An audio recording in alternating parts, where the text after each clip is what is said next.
بسم اللہ الرحمن الرحیم۔ السلام علیکم۔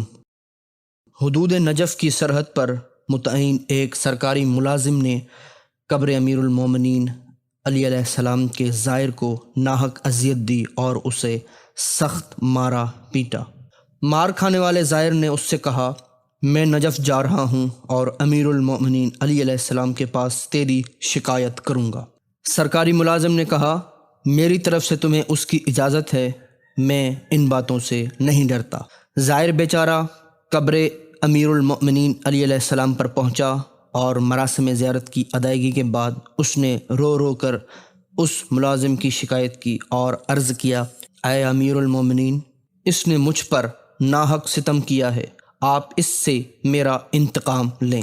الغرض زائر دن میں 2 بار مرقد مطہر پر گیا اور ہر بار اس نے آپ علیہ السلام سے سرکاری ملازم کا شکوہ کیا اور اس سے بدلہ لینے کی درخواست کی۔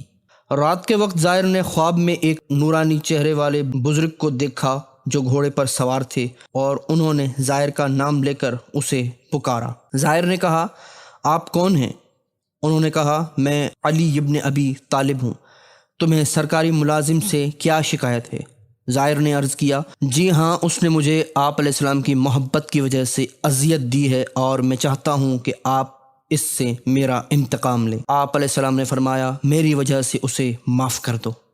زائر نے عرض کیا، مولا، میں اسے معاف نہیں کروں گا۔ آپ علیہ السلام نے 3 مرتبہ یہی الفاظ کہے اور زائر نے تینوں مرتبہ معاف کرنے سے انکار کیا۔ زائر نے دوسرے دن روضہ اطہر پر اس کی پھر شکایت کی۔ اسے رات کے وقت امیر المؤمنین علیہ السلام کی زیارت کا شرف حاصل ہوا اور آپ علیہ السلام نے اسے معاف کرنے کے لیے کہا، مگر زائر نے معاف کرنے سے معذرت کی۔ الغرض تیسرا دن ہوا، زائر نے مولا سے اس کی شکایت کی۔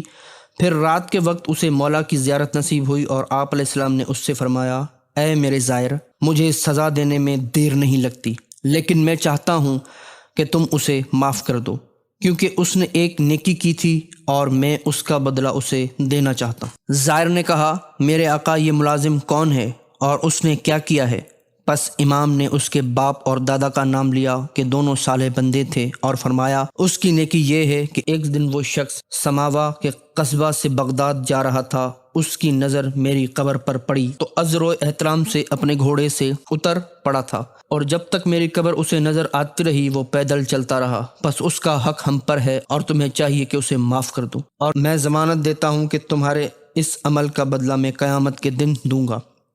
زائر خواب سے بیدار ہوا اور خدا کا شکر ادا کیا۔ الغرض وہ زائر نجف سے لوٹا تو راستے میں سرکاری ملازم اسے ملا اور اس نے کہا، دیکھا تم نے شکایت کی ہوگی مگر مجھ پر کوئی اثر نہیں پڑا۔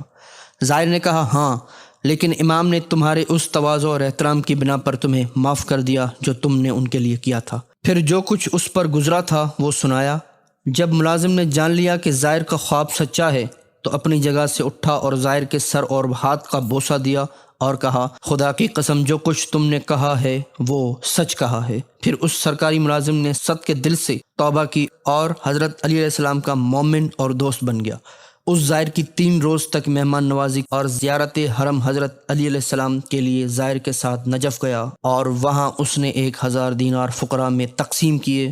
اس طرح اس شخص کی عاقبت امیر المؤمنین کے احترام اور تواضع کی وجہ سے سنور گئی۔